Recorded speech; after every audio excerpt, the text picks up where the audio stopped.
بولو۔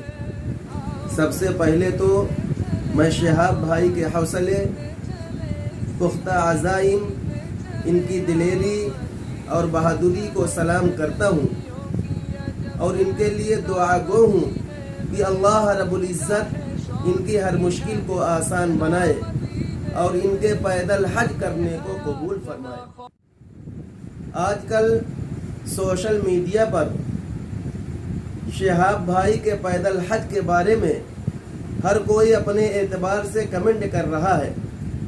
کوئی ان کے پیدل حج پر جانے کو فضول کام بتا رہا ہے تو کوئی ان کو عشق نبی میں ڈوبا ہوا عاشق قرار دے رہا ہے۔ بہرحال کچھ بھی ہو، اس طرح پیدل حج کرنا جائز ہے، اس میں کوئی قباحت نہیں، اور شہاب بھائی کا یہ قدم عشق نبی میں ڈوبا ہوا قدم ہے۔ حال میں شہاب بھائی کا سپورٹ کرنا چاہیے اور شہاب بھائی کے لیے دعا کرنی چاہیے کہ اللہ رب العزت ان کے پیدل حج کرنے کو قبول فرمائے۔